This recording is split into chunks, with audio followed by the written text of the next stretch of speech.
Senate, you got 3.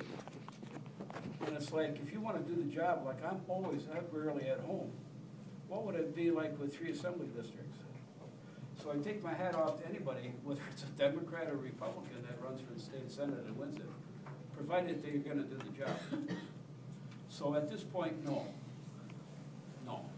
I thought about that years ago, but I'm just happy to be even where I'm at. This spot doesn't come that easy. It comes with a lot of work I've done on the local level to get to this part. And people don't just always vote for you because, oh, I like the name or something like that. It's because, hey, this guy has been in this business for over 30 years. He has to understand something about local government and how it works and the people in it. I'm going to vote for him. Well, sometimes that's not always the case. Most of the time it is, but because it's party, sometimes party fits in. I don't care if he's a good Republican, I'm voting Democrat. That's the way I was raised, or vice versa. Again, it shouldn't be that way. You vote on the principles of that individual. How qualified is that person? How much are they involved in the community? You know, what's their resume? You know, let's not look at the label, Democrat, Republican. Let's look at the person. What do they stand for? When I started doing that in 1970, I was amazed. It was like a burden off my shoulders when I told the Democrat Party that's the last time you'll see me. They were very extreme at that time. But it opened my eyes up, and I started looking at the principles more because I didn't have the pressure of being the Democrat Party laid back. And I started looking. Bill Steiger came along. He's well qualified, good guy. The whole bit, I voted for him. If he wouldn't have had such a short death, I would venture to say he would have been much higher in government, much higher.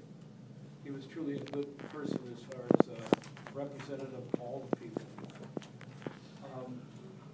So no, question is, I'm answering is, no, I did not seek a higher office at this point in my life. Yes? Did you support or oppose the concealed carry? Oh, I supported it.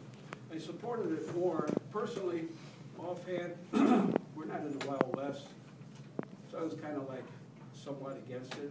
But then I got to thinking, it's a constitutional right. Whether you like guns, you hunt or you don't hunt, it's a constitutional right. And I also found that in most of the states, a good majority of all the states of the United States, when they went to concealed carry, the crime rate dropped. So, but I voted mostly because it's a constitutional right, basically. Yes. Do you ever regret working for the government? No. No, because that's the one fine opportunity I've had to do more on the state level than I did on the local level. But I'm able to do more on the state level because I did my homework and I put my time in on the local level.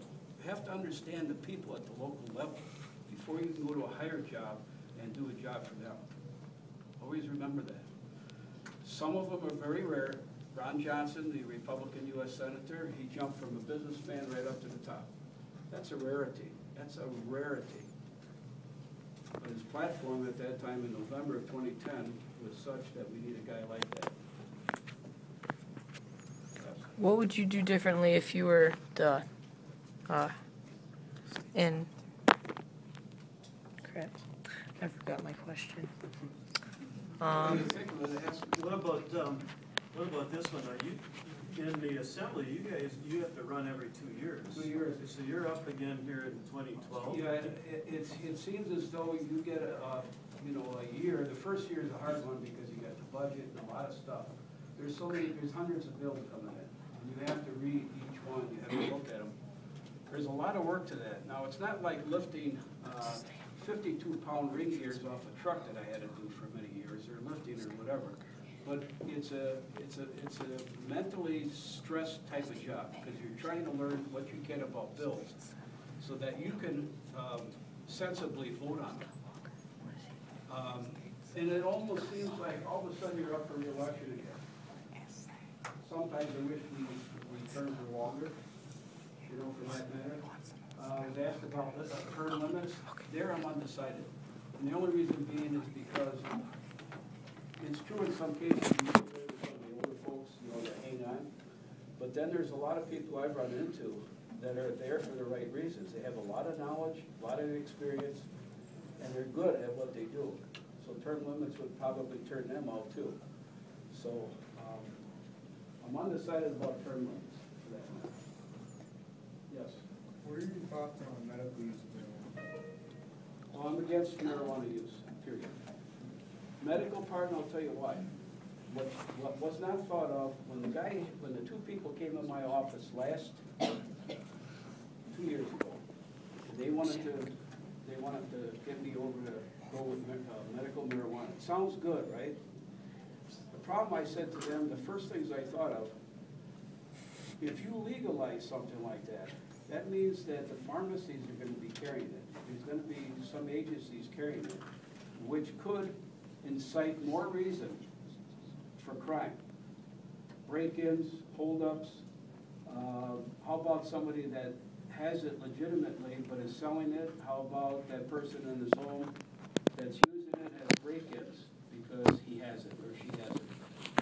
So I looked at the other ramifications rather than just the good part about medical marijuana. There's a lot of other stuff underneath to consider. When you put an illegal substance legal, and it's, call it isolated, pharmacy or the private person's use, you'll automatically get a criminal thinking, how can I get that now? It's a little easier to get, even though it's behind a lock and key. So there's also the criminal part element about it, of legalizing it that way. And besides that, there's so many other drugs today, and I checked all this out, for conditions that would take care of instead of marijuana. Why do you need marijuana? Now, somebody maybe even smoke it, I don't know it. You're darn fools if you do, I'll tell you that. You're gonna be young and dumb doing something stupid like that. Because it always is a carryover to something else. And make you do things that you wish that you didn't do when you're sitting in a jail at 15. Yes. What would you do if you were if you were governor? Well, I wouldn't have crushed collective bargaining, but what I would have done, and I suggested this to the governor, I said, Governor Walker, I said, why don't we just freeze wages for 2 years? I said, why don't we set a QEO we used to have, Doyle took it out, QEO, Tommy Thompson put in, a Republican, he was an anti-union. I admire Thompson for that. I said, Tommy Thompson put a QEO in, which meant the 3.8%. What that means is the teachers could not go above 3.8% of their wages. Their retirement was in there, their vacation was in there, everything was in that 3.8%. In other words, they couldn't go any higher. So they kind of tended to control. Governor Doyle took that out. And I think it caused the teachers more grief than they know, for that matter. What I suggested to Governor Walker is, I said, why don't you have a 1.5%? I said, let them pay more for insurance and pension. They all said that they would, at least when it was getting tighter. And I said, freeze wages for 2 years, but most of all, you have to change the arbitration laws. And there was 2 points on that I told her. I said, number one, we talked about this twice. Number one, an arbitrator, when he comes in, you have a municipality, school board, whatever it is, they want 3%. Let's say the teachers want 6%. If the arbitrator rules in favor of the teachers, he has to give them a maximum of 6%.